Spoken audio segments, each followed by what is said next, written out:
Bueno, buenas tardes, bienvenidos a esta página de la Fundación Patagónica de Estudios en Derecho, al inicio de nuestro ciclo de charlas en vivo y online, o también conocido, bueno, vamos a dejar que empiecen a entrar algunas personas.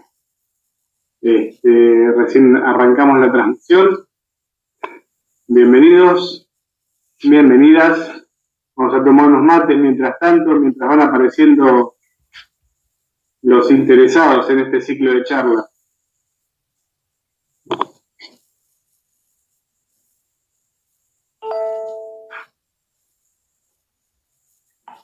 Esperamos que de a poco se vayan sumando. Vamos a poner algo de música que tiene que ver con el invitado que vamos a tener hoy. Espero que se escuche bien. No sé cómo estamos.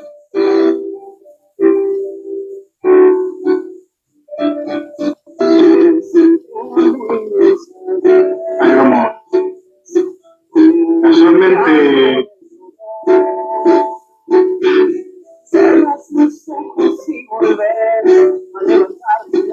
el cantante es el invitado que tenemos hoy, aunque no lo crean. No solamente se dedica a estudiar Derecho, a enseñarnos esto que tanto nos apasiona a algunos, también se dedica a la música. Bueno, para los que no nos conocen, somos un grupo de abogados patagónicos que hemos formado la Fundación Patagónica de Estudios en Derecho.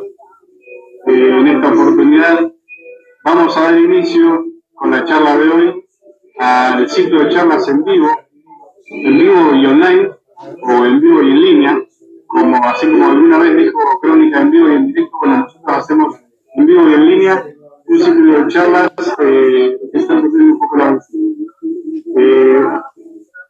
ciclo de charlas derecho a domicilio. La idea del ciclo de charlas es acercarle a todos ustedes un rato de conversaciones sobre temas de la actualidad, sobre temas que sabemos que interesan. Esta pandemia nos tiene hace 2 meses un tanto maniatados y con muchas ganas de hacer cosas, con pocas cosas para hacer en el día a día, pero con muchas ganas de hacer. Entonces, desde la Fundación Patagónica de Estudios en Derecho nos hemos propuesto empezar a darles a ustedes y a que ustedes también participen, ¿por qué no?, de estas inquietudes que tenemos todos. La Fundación Patagónica de Estudios en Derecho tiene origen hace 2 años, más o menos, en forma formal, de manera formal, pero de manera simbólica arrancó con la coorganización del Congreso de Arta y Isabel de Derecho Laboral aquí en la ciudad de Puerto Madryn. A medida que fue pasando el tiempo, trajimos diplomaturas de Derecho Laboral, trajimos cursos de formación básica de mediación, cursos de especialización en mediación familiar. Nos estamos dedicando básicamente a eso. Sabemos que es muy difícil para muchos, para nosotros, por ejemplo, trasladarnos hasta otras ciudades a estudiar cosas que nos interesan, y sabemos que hay muy pocas propuestas académicas. Afortunadamente, desde la Facultad de Derecho, en las distintas sedes, se está promoviendo también esta idea de realizar cursos, charlas. Nosotros lo que queremos es esto: acercar los cursos a la Patagonia, que nos sea mucho más barato y más placentero estudiar en nuestra ciudad que tener que trasladarnos lejos de nuestra familia y con un alto costo económico, además. Por eso la Fundación Patagónica trata de esto, de acercar el conocimiento a la Patagonia, de acercarlo y también de promoverlo. Por eso aquellas personas que tienen alguna inquietud, que tienen ánimo de investigar, de escribir, de presentar una charla, que los invito a que se presenten, a que nos convoquen, se nos unan, y de esta forma poder compartir el conocimiento. Hay una cuestión histórica que es el conocimiento compartido es mucho más productivo que el conocimiento individual que se queda en nuestro estudio, en nuestra computadora. Ya me parezco un pastor evangélico hablando. A ver si está Matías. Lo vamos a convocar a ver que esperamos que acepte. Vamos a ponerle otro tema de... ¿Cómo estás, Mati? ¿Se escucha la música? ¿Suena? Sí, me suena 33. Bueno, buenas tardes, bienvenido. Gracias por participar, por hacerte parte de este ciclo de charlas. Aquí abajo mío se encuentra Matías Supunza. Matías, que ha sido convocado como primer expositor de este ciclo de charlas de Derecho a Domicilio por la Fundación Patagónica de Estudios en Derecho que presido. Él trabaja en la Secretaría de Planificación de la Suprema Corte de Justicia de la Provincia de Buenos Aires. Es colaborador como consultor externo del Centro de Estudios de Justicia de las Américas, también conocido como CEJA, y como parte de este centro de estudio del CEJA, formó parte y colaboró con la redacción del anteproyecto de Código Procesal Unificado de la provincia del Chubut, que fue presentado el año pasado a la legislatura. Bueno, Matías, estás convocado para hablar sobre las nuevas perspectivas procesales, justamente como yo te conozco desde este lugar, ¿no? Entonces, con este conocimiento amplio de los procesos de América Latina, bueno, contanos qué nos podés contar para toda la audiencia que ya nos está escuchando. Perfecto. Muchísimas gracias, Mati, a ustedes, a la Fundación, por la invitación. Es un placer compartir con todos y todas unos minutos de algunos temas que obviamente nos interesan, nos apasionan, más allá de la música de 33 peces que te agradezco. Aprovechen a seguir a la banda. Aprovechen a seguir a 33 peces, sí. Sí, por todas las redes. En este caso, el título de Nuevas Perspectivas Procesales es convocante y dice mucho y pareciera no decir nada.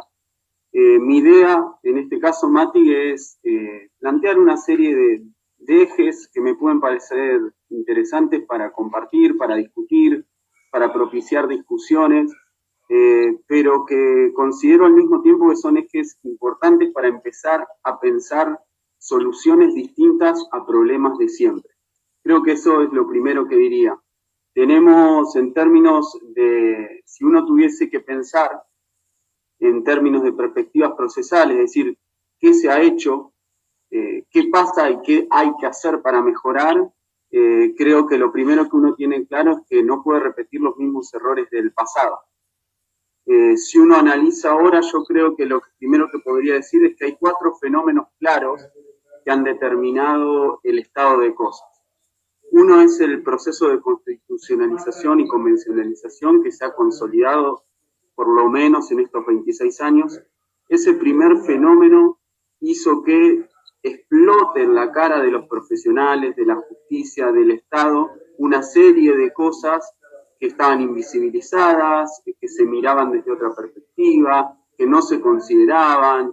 Este proceso de constitucionalización y convencionalización, que fue gradual, un proceso muy complejo en términos tanto holísticos, es decir, conmovió la estructura misma del derecho, pero también es complejo porque en realidad es una disputa de poder de entender qué son los derechos, qué es el poder, qué es la democracia, qué hace el sistema judicial.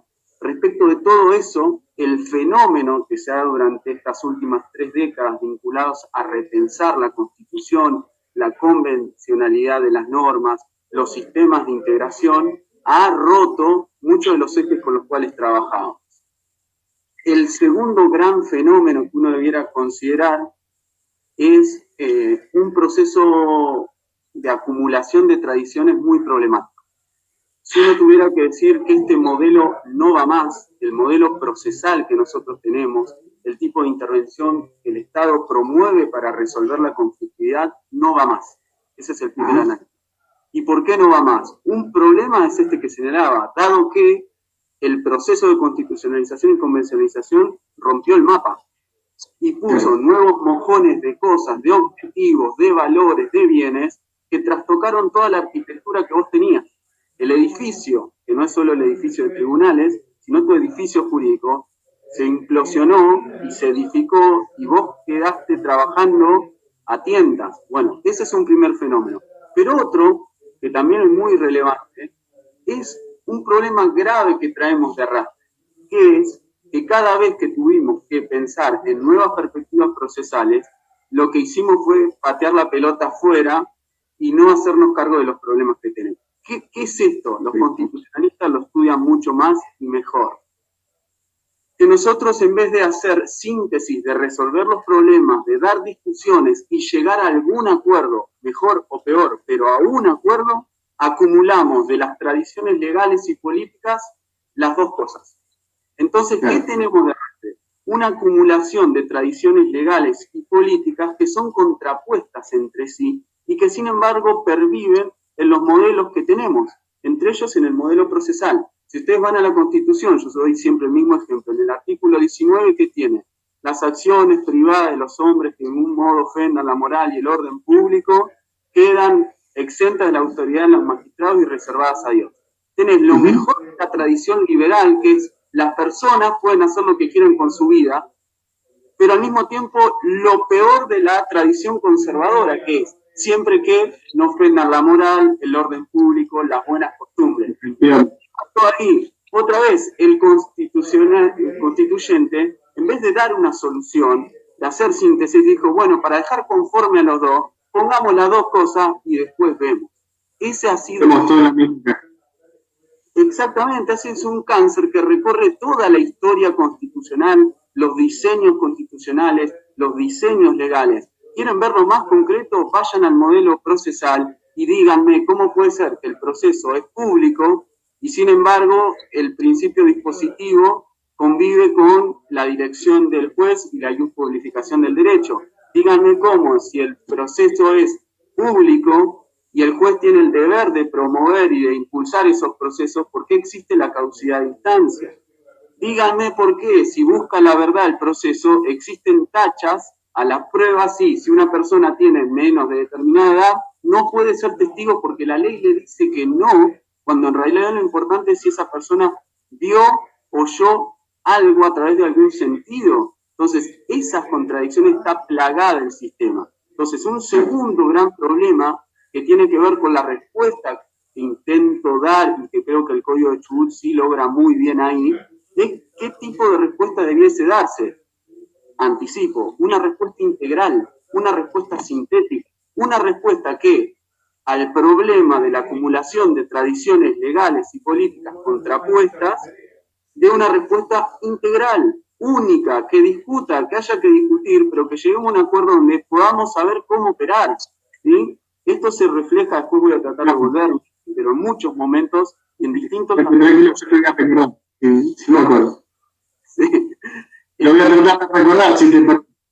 Bueno, en distintos aspectos. Un tercer fenómeno por el cual también hay que revisar y pensar en qué perspectiva procesal queremos es esto que decía, el modelo regulatorio en concreto está agotado.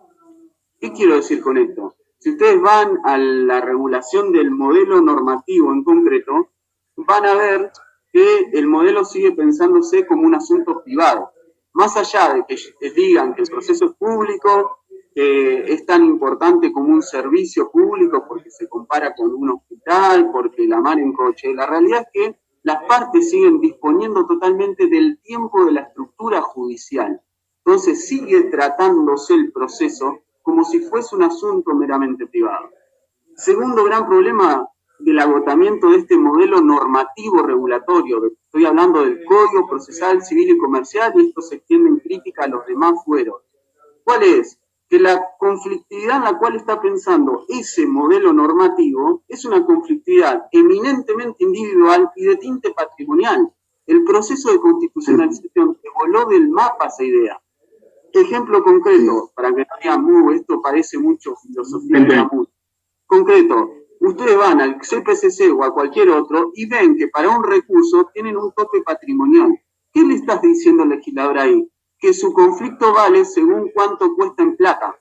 Entonces, una discusión pública de libertad de expresión no va a llegar a la Corte porque no supera el tope mínimo. Entonces, empiezan a ver las inconsistencias, producto de qué? De la conflictividad en la cual piensa es patrimonial e individual, ¿sí? Otra vez, hay un montón de conflictos que no son individuales, van a tener con Panchito sobre procesos colectivos, con Pancho Berrín. Entonces, es un código que para la conflictividad colectiva necesitas otro código aparte, en realidad un único código que regule toda la conflictividad, ¿sí? Entonces, otra vez, ahí tenés un gran problema. Y así se le suman. Es un código que fue pensado de manera bilateral, de manera retrospectiva, en el pasado. Los asuntos de familia son complejos para el pasado, pero sobre todo para el futuro. Son procesos que suelen, entre comillas, no tener fin.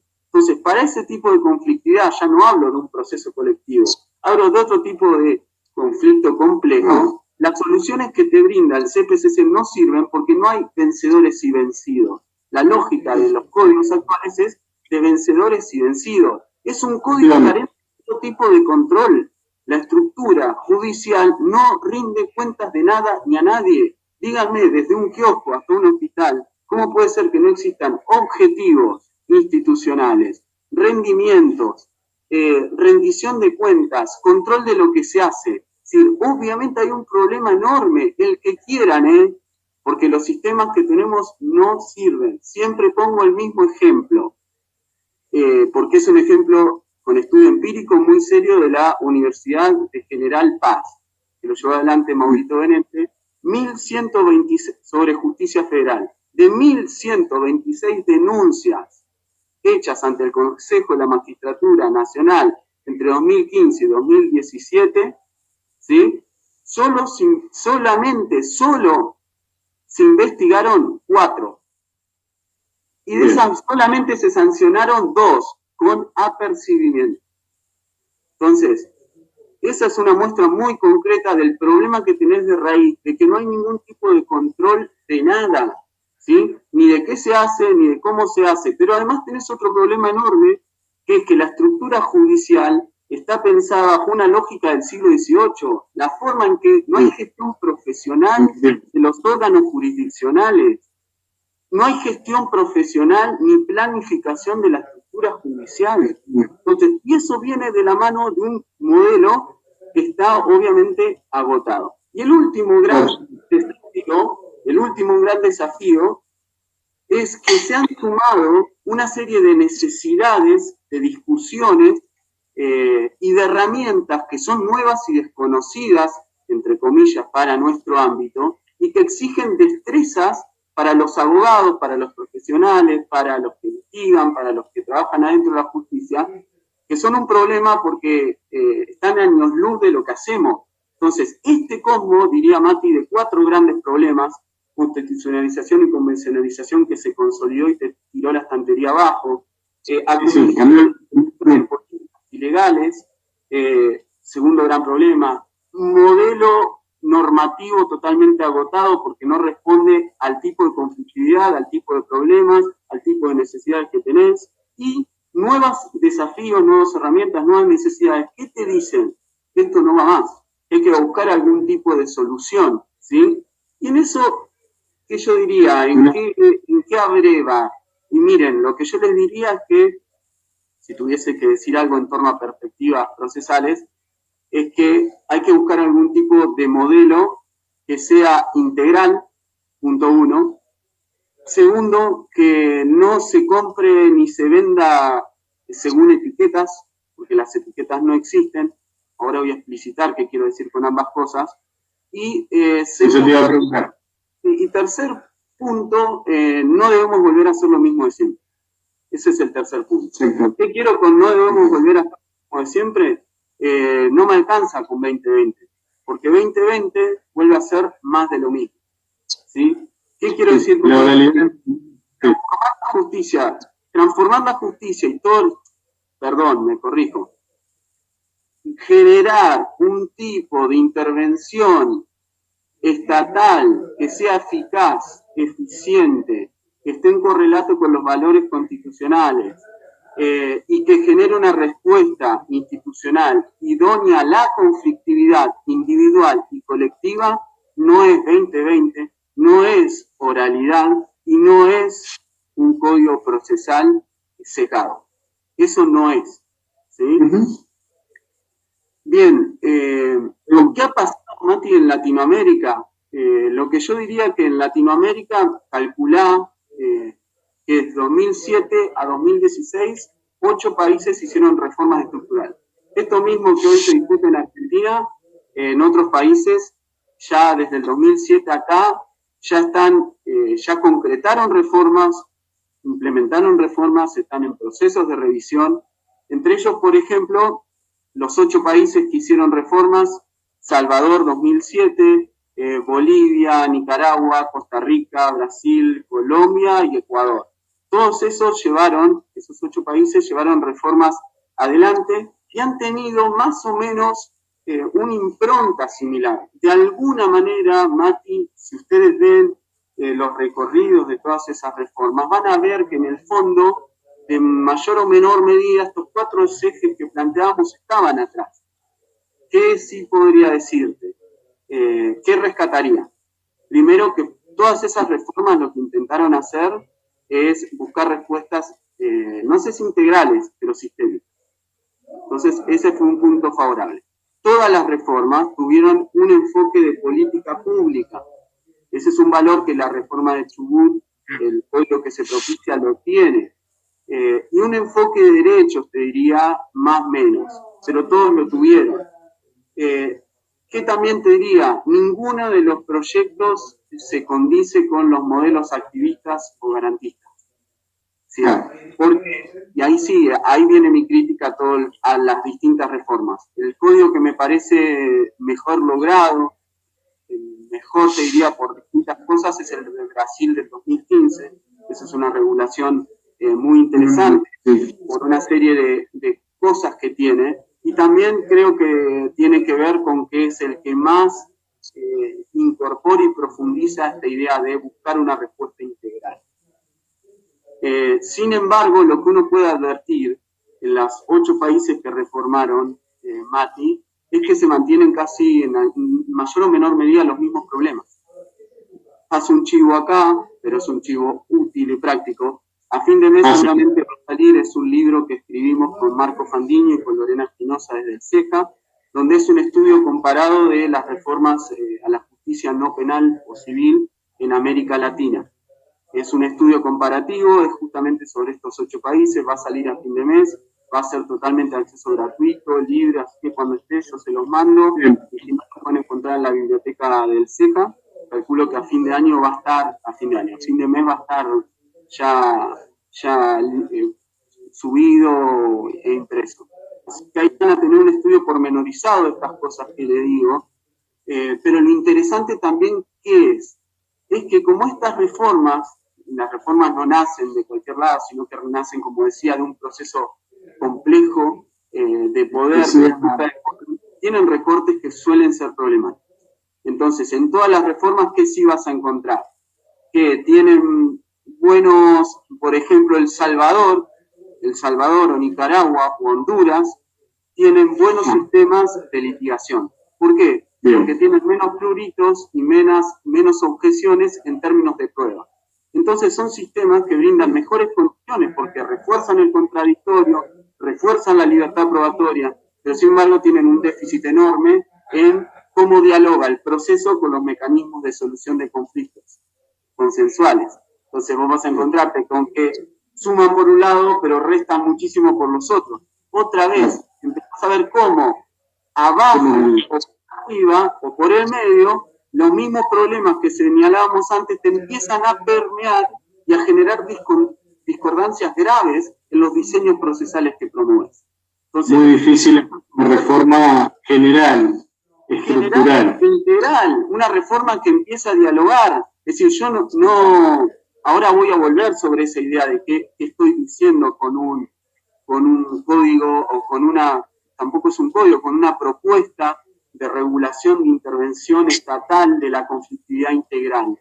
Pero sí uno advierte en Latinoamérica esos problemas. Ahora bien, En Latinoamérica, como estoy diciendo, el primer proceso fue en 2007. Es decir, y todos los códigos, como está proponiendo el de Chubut inclusive, crearon planes de implementación, comisiones de seguimiento y por lo menos 12 a 30 meses de proceso de implementación, porque fueron reformas estructurales, con sus objeciones, con sus matices, con las críticas que uno le puede hacer a los distintos ejes, pero fueron reformas que pretendieron ser estructurales. Nosotros seguimos discutiendo sobre lo mismo hace tiempo. Dicho esto, Mati, lo que yo diría es que ¿qué estoy pensando cuando hablo de una reforma integral? Cuando hablo de una reforma integral, lo que estoy queriendo decir de manera sencilla, de manera simple, es que el Estado tiene que poner en el centro a la conflictividad. ¿Sí? No tiene que poner más en el centro a la jurisdicción. El Estado tiene que poner en el centro a la persona, no tiene que poner en el centro a los jueces. Tiene que poner en el centro a los mecanismos de solución de conflictos. No tiene que poner en el centro a solucionar conflictos y no ir a los egos de los jueces, efectivamente. Totalmente. Y tiene otra vez, cuando uno piensa en una reforma integral, lo que debiera pensar es que la pregunta que tiene que hacerse el Estado es ¿cómo?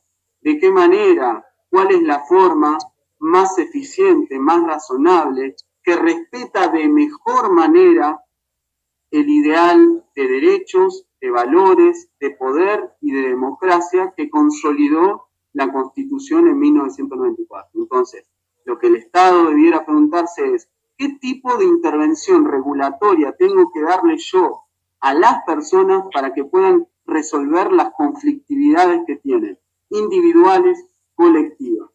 Esa es la pregunta. No tiene que preguntarse por qué tipo de proceso. No tiene que preguntarse. El tipo de proceso es una subpregunta dentro desde la mirada de la estatalidad para abordar la conflictividad. En tanto eso no pase, va a volver a pasar lo de 2020. Un código que por más que tenga cosas muy buenas, sigue pensando en que para resolver los conflictos de la colectividad, ¿sí?, de la sociedad, individuales, los colectivos, Valle y Pase no apareció en el mapa, otra vez lo que va a hacer, por más que exista una ley, por más que exista una propuesta, cortaron otro grave problema, diseccionar la conflictividad, pero otra vez lo que van a ver ahí es parches sobre lo mismo, y parches muy graves, porque uno de los talones de Aquiles de la reforma que se propone a través de 2020, en línea con lo que hablábamos de la acumulación de problemas legales y políticos, es que, por ejemplo, no toca la organización de poder. Entonces, flaca, señor, señora, ¿qué no va más? Nosotros tenemos una organización de derechos del siglo XXI y una organización de poder del siglo XVIII. Si yo quiero resolver la conflictividad de forma eficiente, ¿sí?, yo no puedo hacerlo si tengo una concepción de poder, de la organización de poder, de cómo voy a trabajar, manejar las palancas del poder del siglo XVIII. ¿Se entiende? Entonces, ¿qué problema tengo? Que si yo no toco la organización de poder, no va a cambiar realmente el mejor procesamiento, la mejor resolución de los conflictos. Sobre eso, 2020 no dice nada. Y al contrario, te diría, Mati, si vos ves los ejes de 2020, había un eje que era de gestión judicial, ¿sí? Y en gestión judicial se llenaron libros y ríos de tinta escribiendo sobre la oficina. Y sin embargo, cuando tuvieron que diseñar un modelo regulatorio normativo aún sesgado porque piensa en el proceso y no piensa en cómo dialoga con los demás mecanismos de solución de conflictos, no tocan la pata que es trascendental, que es la organización de poder, ¿sí? Entonces, eso es el talón de Aquiles por el cual va a fallar, porque el diagnóstico que vos tenés, fíjense, si ustedes leen los antecedentes de 2020, también van a ver un problema ahí, que dicen que esto se debió a que el sistema escriturario, es decir, el estado de cosas en el cual estamos, si ustedes leen el fundamento principal para promover la reforma a la justicia, van a encontrarse algo así. La razón por la cual nosotros estamos de la manera en que estamos es producto del sistema escriturario heredado de las leyes de India, españolas y bla, bla, bla, pero producto del sistema escriturario. esa premisa en el orden federal no solo es, o sea, yo puedo compartir que hay un problema ahí, es cierto, un problema es el sistema. Claro. Un problema, parte del problema es el sistema escriturario, pero me estás tomando de sonso si vos me querés hacer creer que el problema no es que los jueces no van a poner la cara en las audiencias. ¿Se entiende?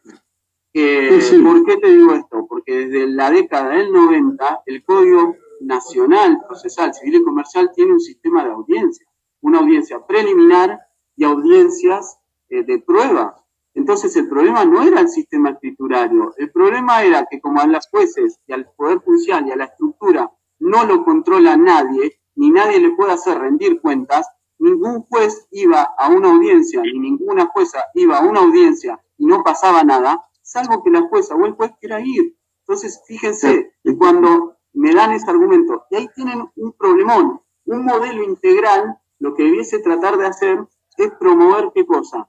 Que cuando el Estado va a resolver el tipo de conflictividad que tiene, logre no volver a repetir esta idea de conciliar modos de ver opuestos. Tiene que tomar posiciones sintéticas, tiene que integrar, tiene que congeniar y tiene que construir soluciones cooperativas entre los distintos modelos para abrevar en alguno.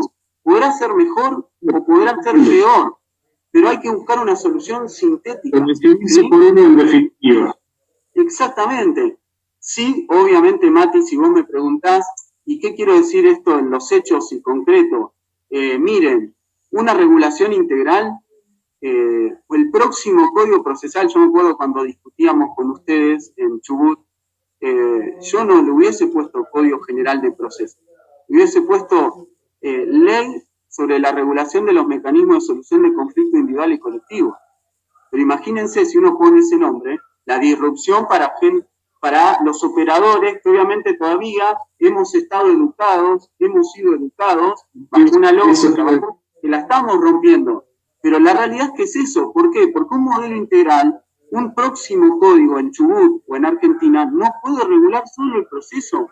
Lo primero que tiene que estar en el artículo 1, en el de Chubut está en el 2, es decir, esta regulación está para resolver los conflictos individuales y colectivos de la gente.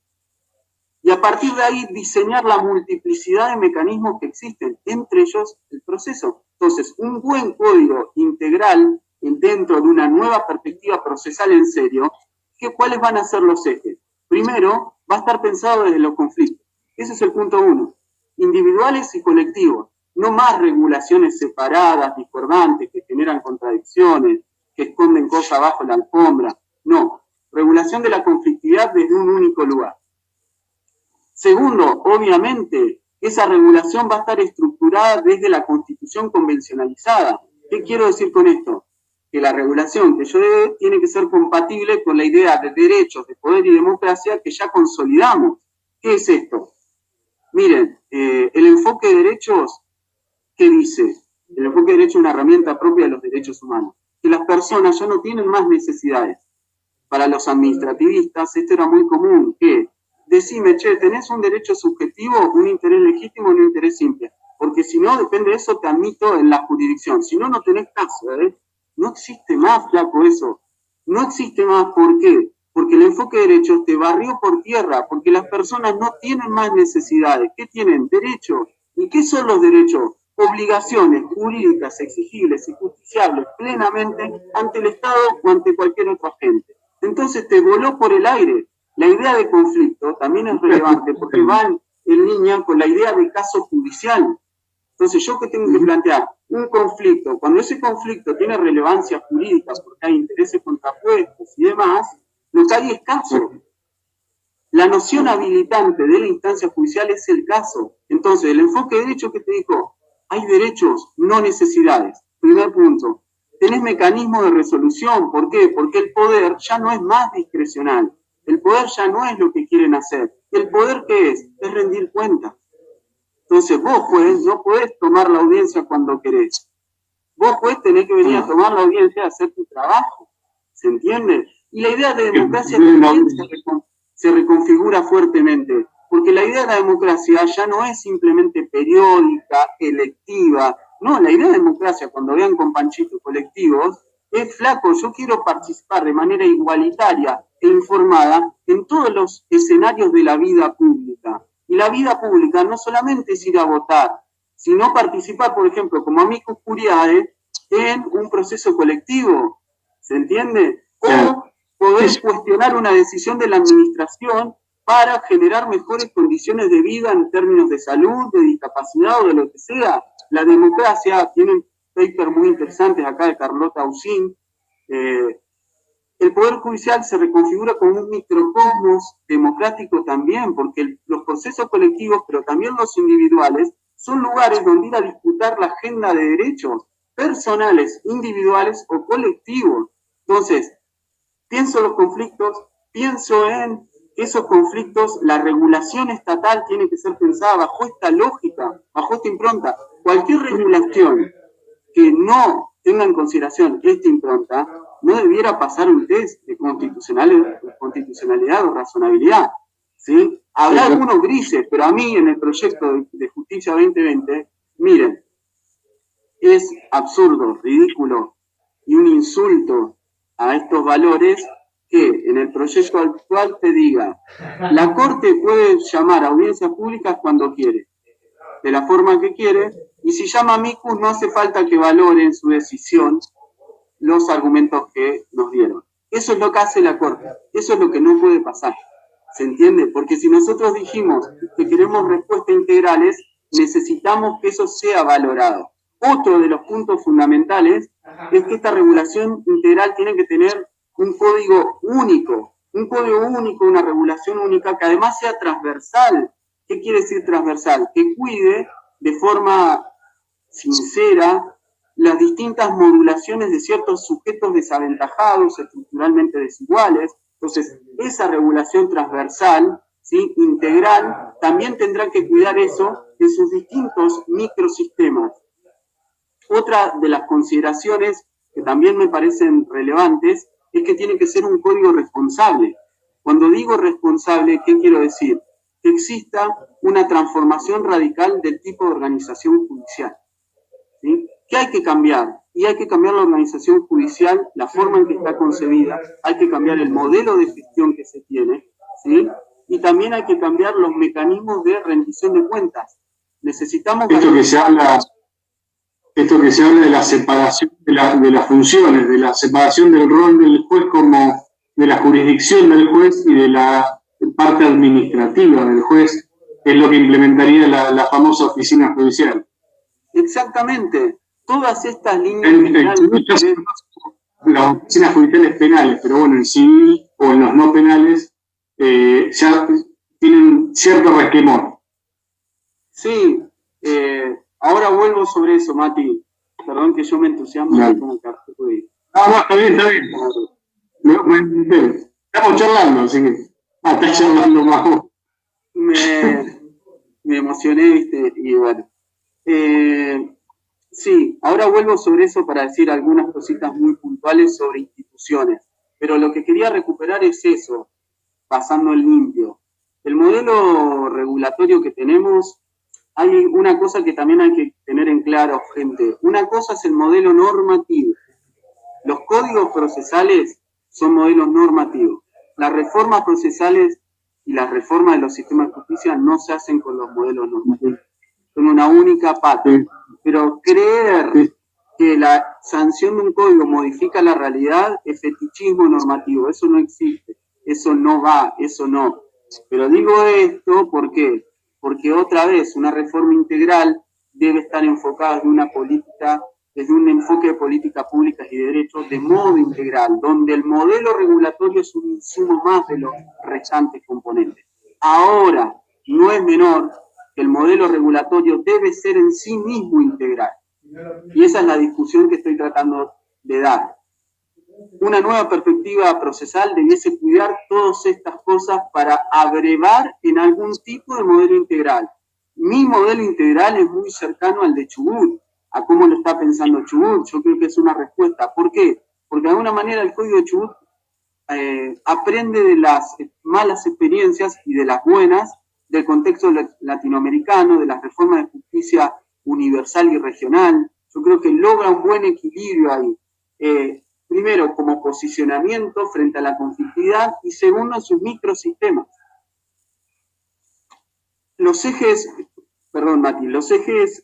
como yo les decía, son estos, marcaría, ¿no? Pensar desde la conflictividad, pensar que tiene que haber un enfoque de política pública, pensar que no podemos volver a repetir de acumular tradiciones contrapuestas, pensar que los mecanismos de solución de conflictos tienen que estar vinculados y generar en un único lugar, pensar que la regulación tiene que ser transversal, pensar que la regulación tiene que vincular la dimensión individual y colectiva, pensar que el código tiene que generar responsabilidad en todos los sujetos procesales, no solo en la judicatura, sino también en los abogados, pensar que un modelo que tiene que promover la cooperación procesal, este es otro, ahora vuelvo sobre eso, pero eso es otro elemento fundamental, ¿sí? Una serie de componentes, otra vez, que son ejes transversales para pensar en un modelo integral desde la estatalidad para resolver la conflictividad.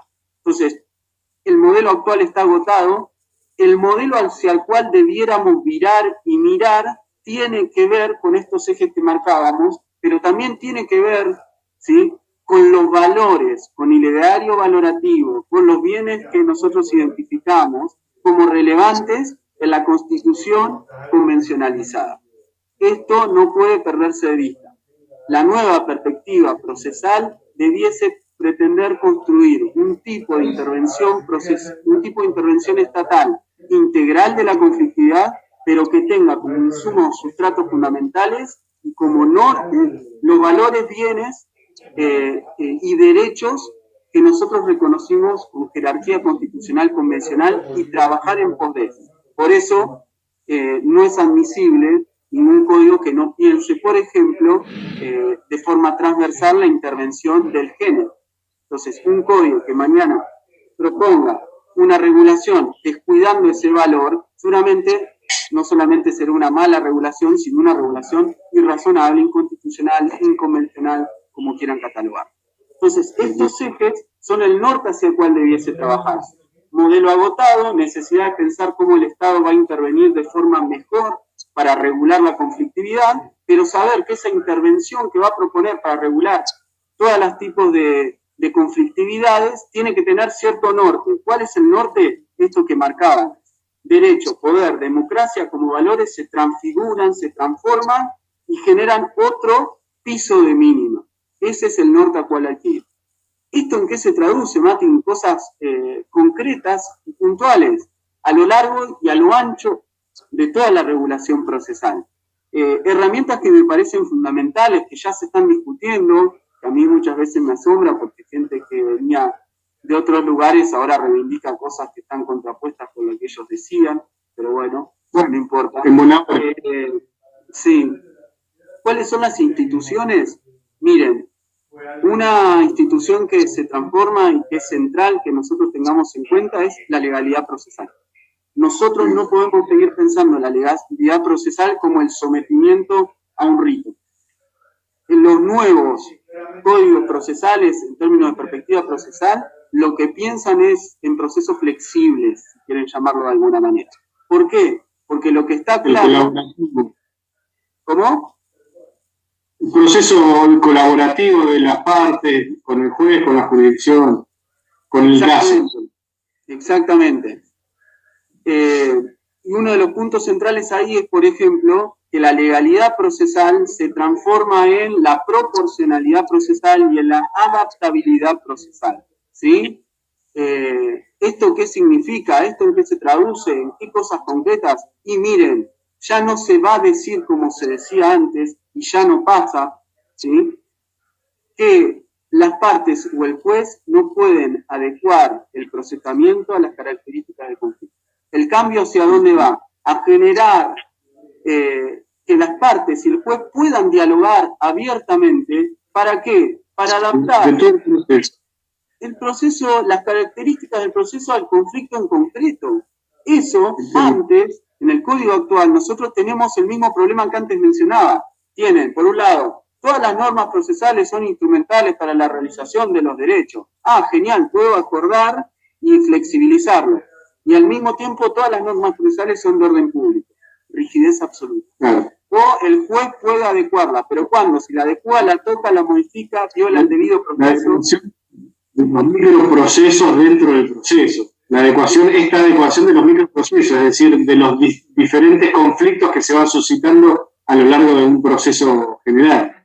Exactamente. Y la realidad es que también, entonces, el punto, una de las instituciones que se ve drásticamente transformada, pero también viene desde el fondo, drásticamente es la idea de legalidad procesal que nosotros teníamos. Entonces, la idea de legalidad procesal se transforma y ahora se transforma en una idea de proporcionalidad y adaptabilidad de las reglas al caso en concreto, que es lo determinante. Y ojo, la proporcionalidad ya no piensa solo en el caso concreto, porque ese es otro problema que tenemos en la regulación actual. Los sistemas de justicia piensan que trabajan con un único caso, cuando en realidad el sistema debiese mirar el conjunto de casos.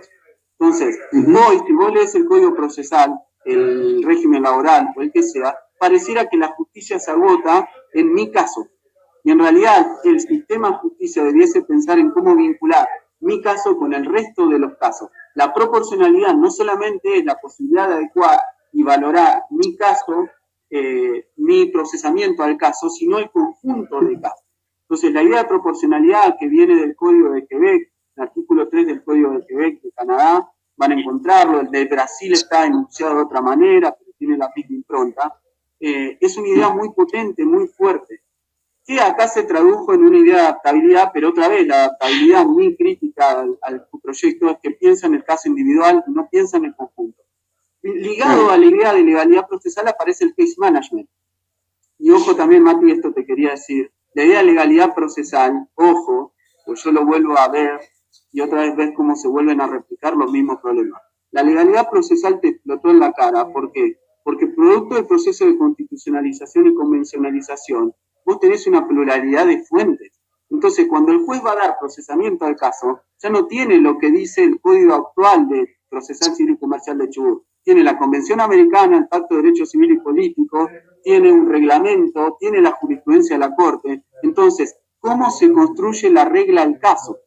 Entonces, hay varios problemas que, otra vez, como la construcción de los códigos de intervención de la conflictividad o códigos procesales en su mirada más chiquitita, ha estado eclipsada o dominada por procesalistas, me hago cargo, yo vengo más de ese palo, ha generado este problema, que no ve la transversalidad y cómo, otra vez, la reconfiguración del sistema de fuentes también te explota la idea de legalidad procesal, lo mismo que a los administrativistas les pasan cuando piensan la legalidad administrativa. Es un tema, y va a ser un tema a pensar. El case management es otra institución fundamental. ¿Qué es esto? La gestión del caso. Es decir, el juez, junto a las partes, tienen que generar un control de la litigación responsable. Ahora, ¿vos qué tenés? Que cada uno hace más o menos la que le pinta. Entonces, todos pasan por el sistema de justicia, los jueces, las partes, los abogados, como si fuese de ellos, como si nadie controlase y como si no hubiese que rendir cuentas de nada. ¿Qué es lo que pasa? Porque así se concibe. Bueno, lo que hay que generar es un control de la litigación eficiente. Y ahí viene el case management, que permite generar ese tipo de herramientas. También vienen los acuerdos procesales, otra institución que está mal regulada en el artículo 14 del proyecto de Código Nacional porque lo limita a los derechos disponibles, ¿sí? Otra cosa que debiese pasar, Mati, es que el proceso oral que se asuma como matriz, eso es otro cambio, ¿no? La oralidad es una metodología de laburo y tiene que implementarse como matriz, pero que tiene que ser un proceso oral que tenga ciertas variables fundamentales de mínima, trabajar con objetivos, que existe un control y una gestión responsable de esas audiencias, ¿sí? Una presencia. Exacto. La presencia de jueces, lo decía Sol. Y hay también una serie de modificaciones producto de esta mirada integral, como les decía también, en términos de mecanismos de solución, que tienen que estar todos regulados de manera eficiente. Ojo, tampoco hay que desnaturalizar. Esa es otra provincia de Buenos Aires, cuando envió su proyecto, para mí cometió el error de desnaturalizar los mecanismos. Tengo entendido que eso después se sacó, pero ¿qué quiero decir con desnaturalizar? Una mediación no puede ser un juicio anticipado, porque tiene otros objetivos, porque tiene otra razón de ser. Entonces vos no podés generar que las partes discuten ante un abogado como si fuese el juez en una instancia de mediación, porque eso es desnaturalizar la mediación, no tiene nada que ver. Otra cosa fundamental en términos de prueba es generar, una vez y para siempre, la eliminación de todo tipo de tacha que restrinja la posibilidad de generar información de calidad. Otro cambio fundamental es darse cuenta que el próximo modelo, en términos de perspectiva procesal, debe generar algo que es fundamental, que es empoderar a las partes. Acá hay un concepto que realmente ha sido ninguneado porque está vinculado con una idea formal, que es el de adversarial. La idea adversarial tiene una idea muy potente debajo, que no es la que se le ha asignado. Digo, yo vengo de una escuela más activista, pero sí lo que tengo en claro es que el activismo es muchas veces la boca para afuera. ¿Por qué? Porque decimos, los jueces tienen que tener todos estos poderes. Ah, pero rinden cuentas de algo. Entonces, el problema que vos tenías hoy es que los jueces pueden hacer lo que quieran, pero lo hacen cuando quieren, como quieren, y no los controla nadie. Entonces, yo quiero activismo, disputamos qué activismo, pero decime que rindan cuentas, que los controlen y que no sean absolutamente discrecionales en el ejercicio de los poderes. Porque si no, explícame por qué, cuántas veces los procesos no avanzan cuando en realidad tienen las facultades para hacerlo. Martí, sí. Te digo, por el tiempo que tenemos, yo te pediría que fueras redondeando un poco la idea general, que tomes un mate para calentar la gola y hagamos un pantallazo, bueno, ya final, porque ya faltan unos minutos apenas para terminar, para que se nos corte la transmisión, para que este medio nos corte la transmisión. Dale. Dale, sí. El último punto, antes de hacer el cierre final, el último punto que sí me parece relevante recuperar también, que creo que es una muestra más de esta idea de cómo una nueva perspectiva procesal debe recuperar un modelo integral, es otro ejemplo de descubrimiento de la prueba. Eso no puede no existir más. O sea, lo que tiene que haber, después discutimos cuál, cómo, con qué alcance, pero tiene que haber mecanismos de intercambio de información en instancias, en las diversas instancias que se diagramen, todas anteriores al proceso, para que las partes puedan generar de mejor forma su teoría del caso, construir su caso, resolverlo y proponer soluciones. Eso está clarísimo. Después veremos el modelo, pero eso no puede no existir más, ¿sí? Si tuviera que hacer una síntesis, Mati, lo que te diría es lo siguiente. Creo que el modelo regulatorio, el modelo procesal, como dije al principio, está agotado. Totalmente agotado. Y no solamente está agotado, sino que trabaja en contra de los valores que nosotros debiésemos promover. Entonces, ojo al piojo ahí, no solo está agotado, sino que el modelo actual trabaja en contra de la idea de derecho, de poder y de democracia que debiese promover si fuese coherente con los valores que nosotros nos dimos en la Constitución de 1994 y para adelante. Entonces, no es solamente esta herramienta no me sirve, esta herramienta me está trabajando en contra de lo que yo debiese lograr. Entonces, ese es el primer punto. Sí. Segundo, hacia dónde debiéramos ir y una nueva perspectiva procesal debiese lograr solucionar los problemas madre que señalamos al principio. Primero, la acumulación de tradiciones legales y políticas contrapuestas. Hay que ponerse los pantalones largos. ¿Quieren otro ejemplo? Che, flaco, ¿cómo es? Somos un Estado laico, promover la libertad religiosa, pero sostener el culto católico.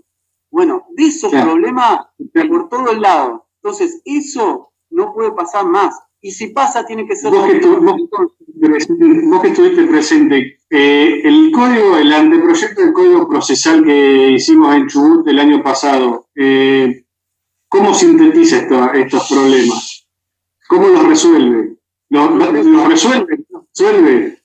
Yo creo exactamente, Mati, por eso mismo, si tuviese que dar un ejemplo, también que nos toca de cerca porque fuimos parte, en mayor, menor medida, de adentro, de afuera, nos toca, pero yo creo que si tuviese que dar un ejemplo de hacia dónde debiese ir, yo creo que un ejemplo es el de Chubut.